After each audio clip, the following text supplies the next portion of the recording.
Hey, how's it going? Welcome back to my channel. Today I want to talk about dieting. I have been on a diet as long as I can remember, and I'm sick of it. I can't remember a time in my life when I wasn't worried about food and calories and what I ate and what my body looked like. And I'm just so over all of it. Like, I'm done. This was originally going to be a get healthy with me type of vlog where I spent the next, 6 months or whatever eating well and working out, getting healthy. So I was seeking inspiration on YouTube and ended up just really frustrated with all of the get healthy with me videos and the diet videos and everything that was just so, it just represents everything that is wrong with the way we treat women and weight and the way women talk to ourselves about our weight and our bodies. So now this vlog is going to be a get happy with me type of vlog. I am going to judge myself based on how I feel, how my mind feels, and like the way I'm treating myself and talking to myself on a daily basis. And it's not going to be measured on how many pounds I can lose in the next 6 months. Honestly, like, what should I do with my scale? I'm tempted to throw it away, but I know that I will want to see that number. Here's the problem with the number on the scale.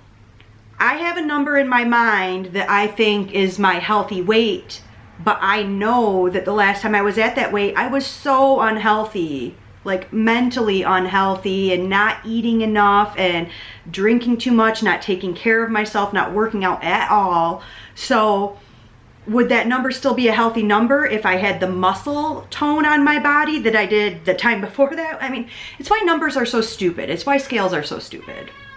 The bottom line for me is diets are stupid and temporary. If a diet is something you can go on and off and you can have cheat days or cheat meals, in my experience, all that does is lead to a mental place of lack and restriction, and then eventually to some sort of binge.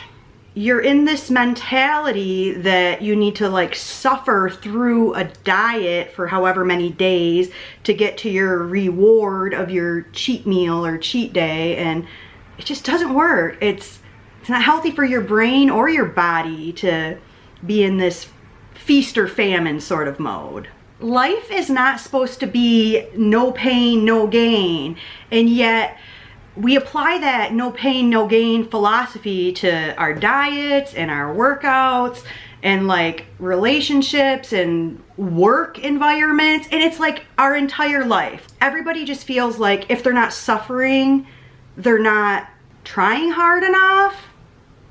I don't know. It seems like everyone is stressed and busy. It's like, I don't think anybody's really mentally healthy.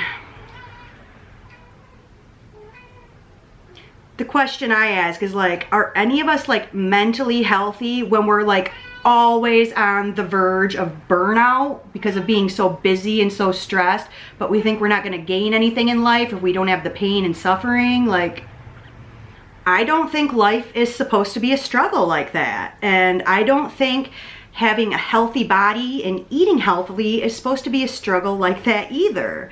I think we've made everything really complicated. Like, we created this problem ourselves. We invented fast food and processed food, and the animal agriculture industry is a whole nother subject, but we're eating all of this fake processed crap, or we're eating dead bodies. None of that is healthy. I'm ready once and for all to change my lifestyle, to work on my mindset and my beliefs and values and what goes on in my head on a daily basis, and work on like actual like self-love and self-acceptance so that I want to take care of myself the way that I should. I believe it was Denise Duffield Thomas that gave the example of, imagine yourself as a small child, or if you have a small child. You make sure that they eat right and take naps and like all these other things. Why don't we treat ourselves like that small child? Why don't we make sure that we get enough sleep and enough good food to eat and that we're like happy and you know, so that's what I'm doing. I'm taking care of myself, my inner child. I'm ready to take care of myself every single day, put myself first. I have no one else to take care of besides Ted and Penny. So why do I not take better care of myself and put my health and happiness as number one on the list? Why is number one on the list being productive and getting stuff done? And no, number one is taking care of me. I don't want six-pack abs. I just want a body that can move through life comfortably and do the activities I want to do. I refuse to spend the rest of my life dieting and obsessing about my body and my weight. Do you hear me? I'm done. So I have created my Get Happy plan, and it basically has 3 parts: my mindset, my movement, and my nourishment.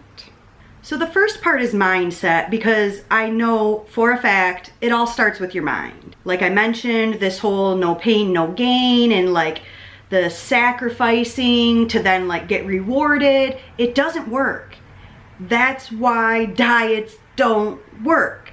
And if you want the list of all the diets I've tried in my life, I'm gonna go over that at the very end of this video.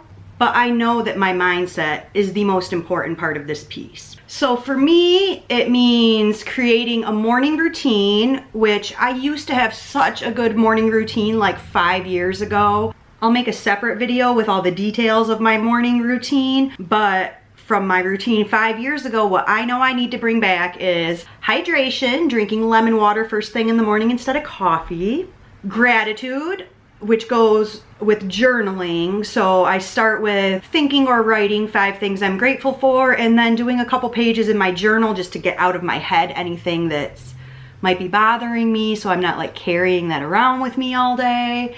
And then after I've journaled and sort of gotten those thoughts out of my head is when I like to sit down on my meditation pillow. If I try to sit down right when I wake up, I usually have too many things like, oh, make sure you get this done today and that done today. So I find it easier to do a little writing, maybe look at my calendar, and then sit down for meditation. I'll also do another video on my evening routine once I develop it. I haven't really had a good evening routine in a long time. Basically, my evening routine is playing Candy Crush until I fall asleep or my eyes start drooping. But I want to get into a healthy night routine that involves like reading and drinking tea as opposed to being on a digital screen. So I think a big part of my mindset is starting my day right, ending my day right, and then there's everything in the middle of the day, which is like how I talk to myself and like the things that we say to ourselves when we're really not even paying attention. And I know what I struggle with a lot is things other people have said to me, and then something will happen to prove that correct, and then I start a really negative loop in my head. Like there's some people who don't think teaching yoga is a real job.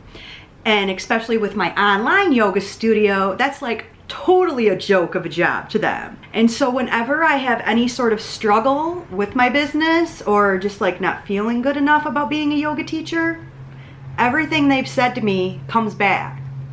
Now it's me telling it to myself, so it like hurts even more and just really makes me question myself. And I am a super positive, like universe has my back type of person, but I let the negativity of others make me question myself, and I want to stop that.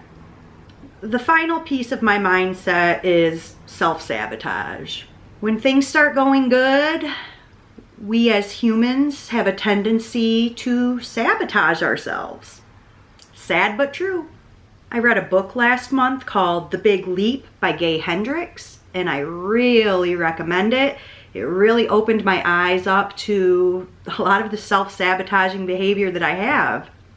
You'll probably be surprised. I really recommend checking that out. All right, part 2 of my Get Happy plan is movement.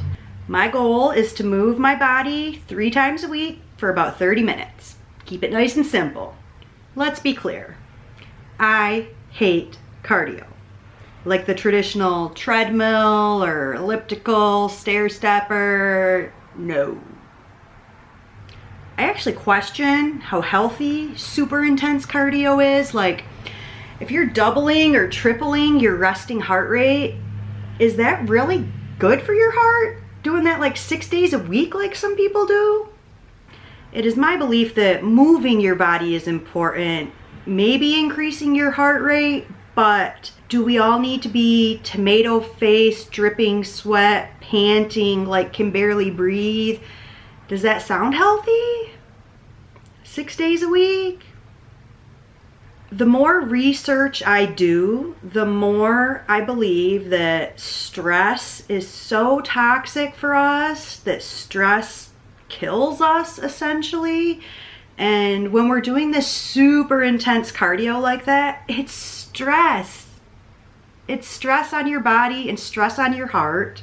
I think of it like I think of hot yoga. And I wrote a whole blog about why I don't teach hot yoga, because it doesn't make sense.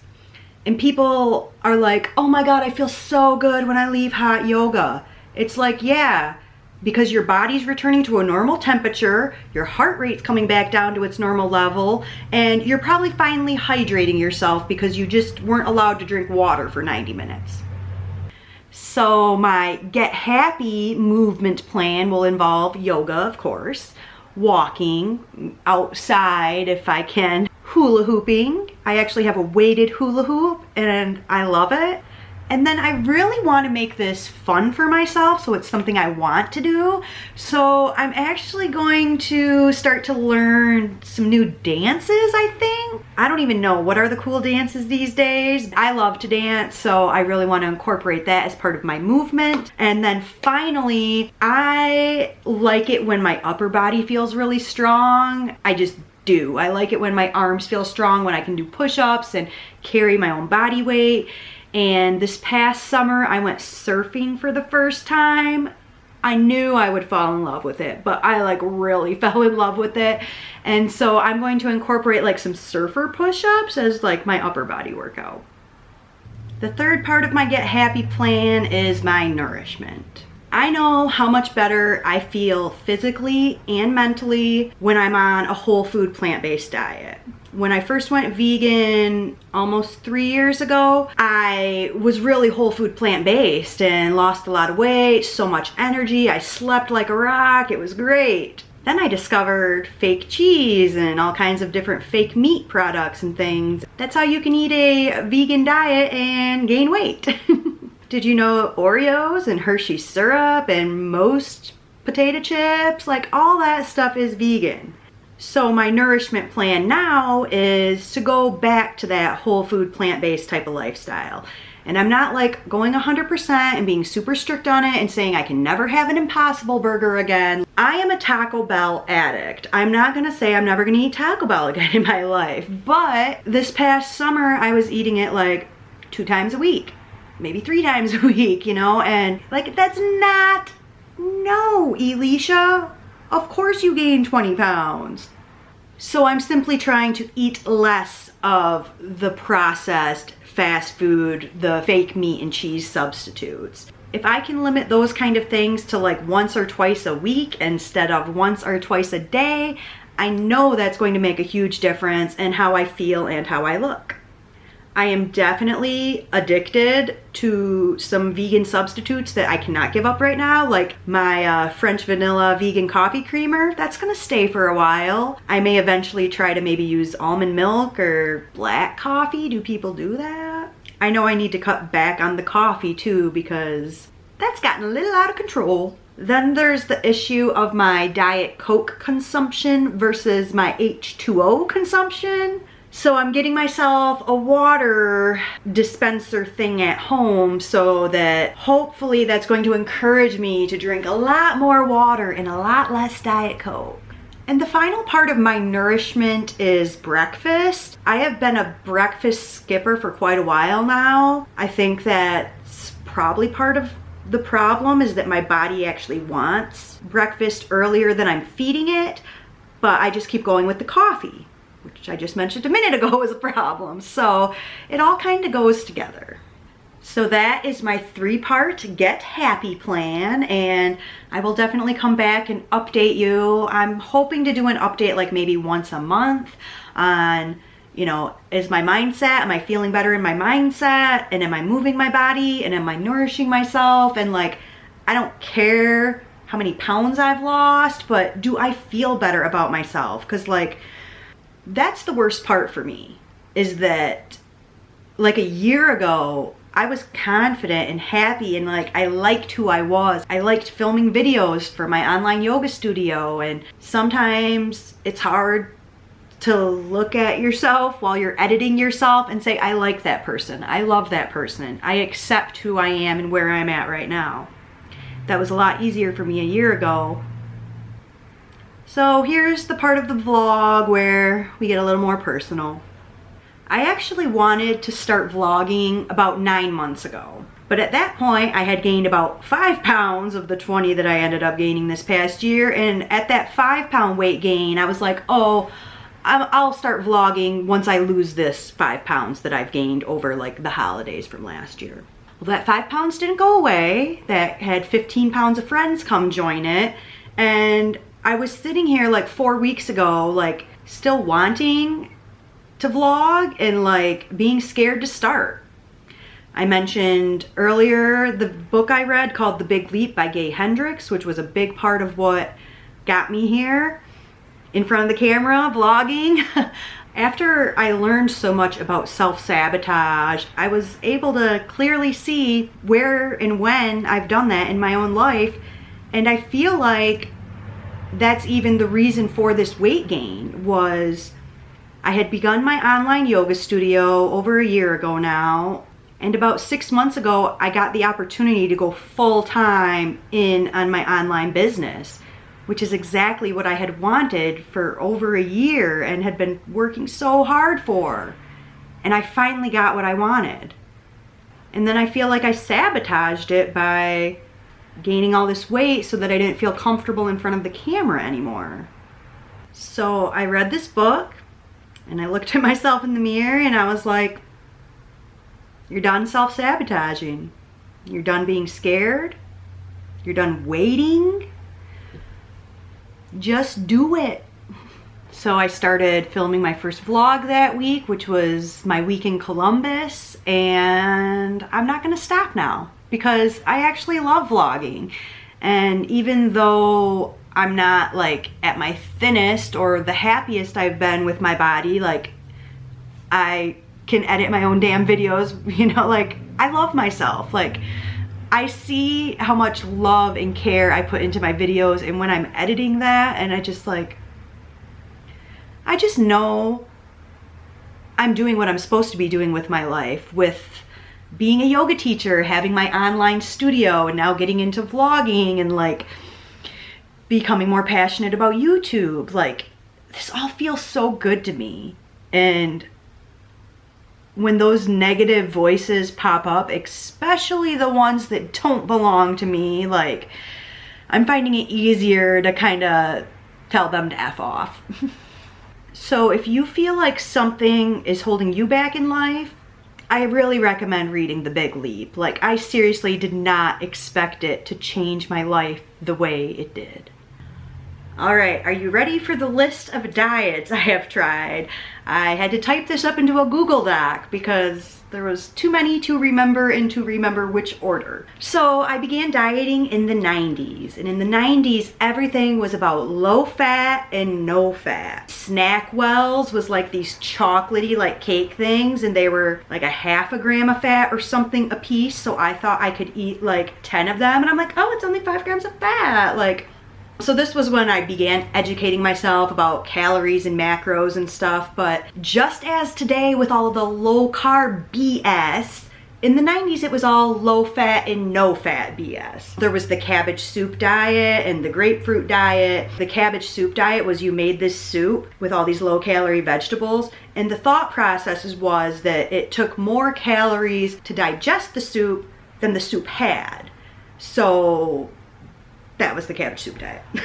And then have you ever heard of TOPS? taking off pounds sensibly. So this was actually my grandma's weight loss group, like a local community thing. And when I was like 9 or 10 years old, and I just told the story to my mom, and my mom did not remember this. When I was 9 or 10 years old, my grandma and my mom took me to a TOPS meeting because my grandma was like, there's other little girls there. And I was like, so embarrassed. But I went, and there was 2 other girls. There might have been more than 2. But then you had to like get up on the scale in front of everybody. And this was one of the doctor scales that you clunk, clunk, clunk, clunk the thing over.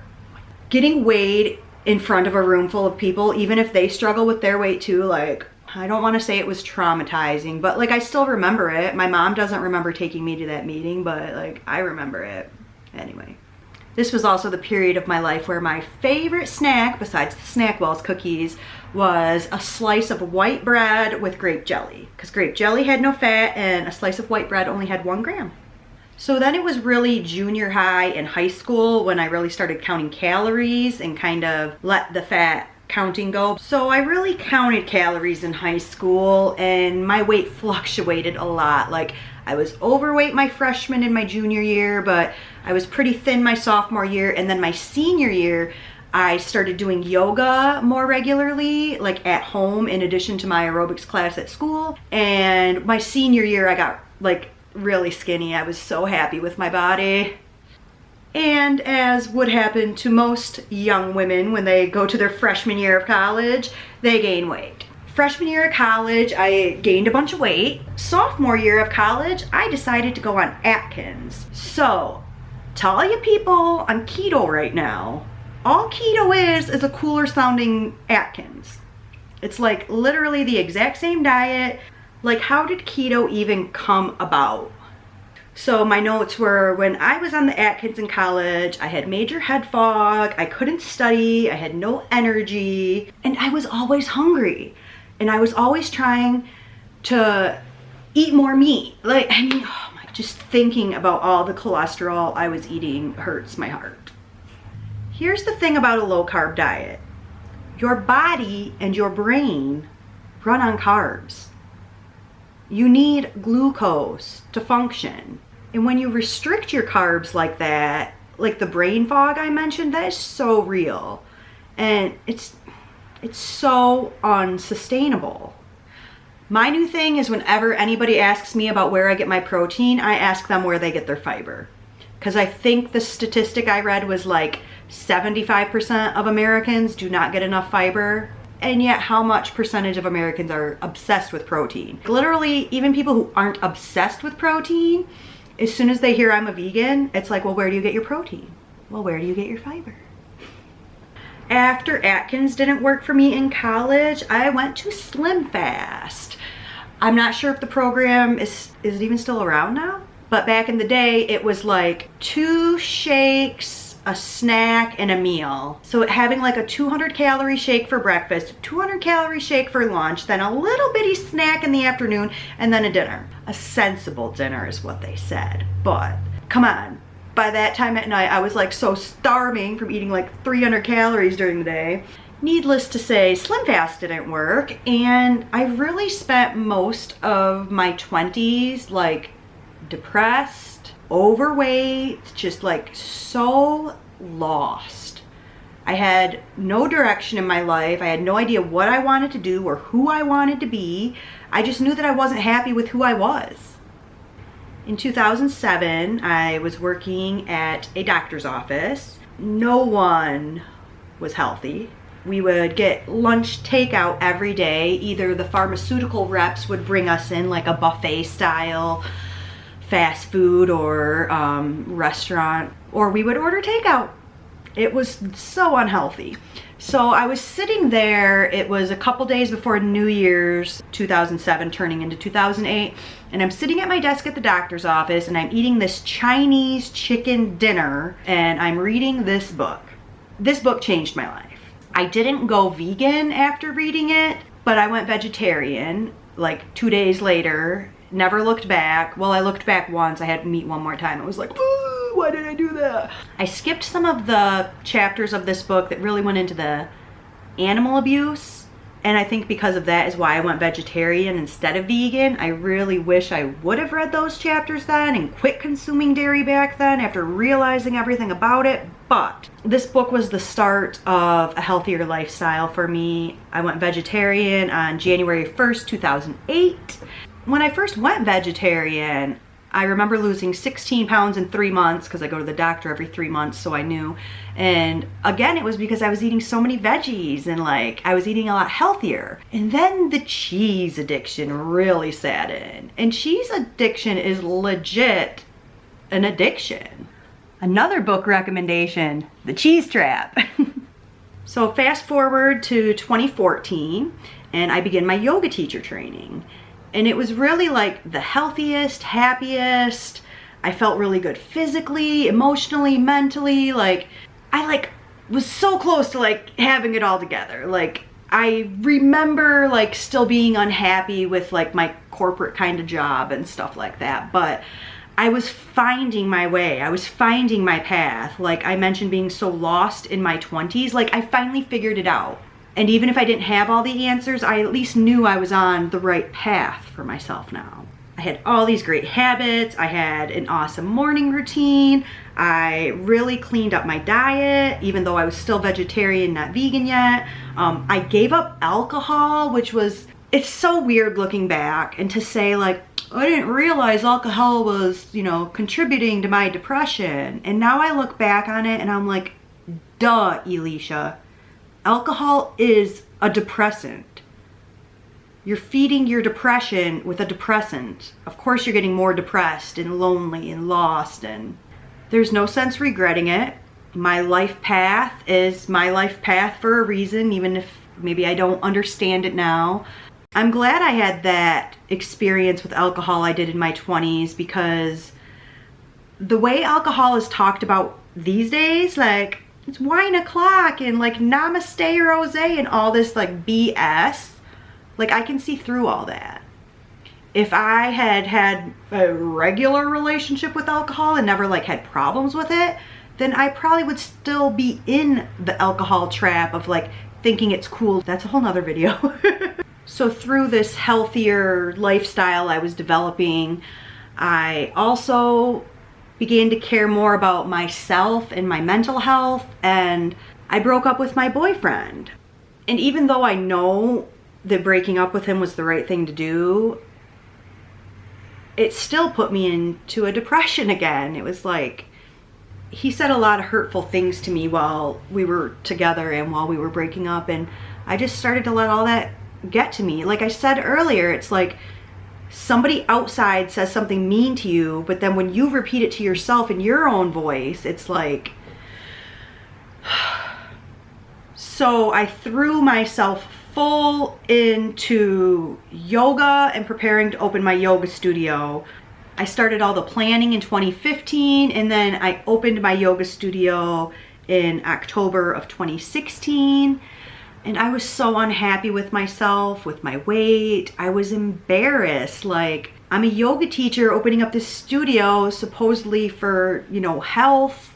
And I felt so unhealthy and so unhappy. So it's the end of 2016 and I'm having all these feelings of like not being good enough, being really unhappy with how I look and how I feel and how I'm moving. So I start educating myself, watching vegan documentaries, and there are even more and even better documentaries out now. But I mean, if you watch What the Health, Forks Over Knives, Food Choices, Fat, Sick and Nearly Dead, Vegucated, I mean, there's so many. If you just search vegan on Netflix. My favorite documentary that just came out like a month ago is The Game Changers, all about plant-based athletes. And if all these plant-based Olympians and like the strongest man in the world, if they can all be vegans, you're gonna get enough protein.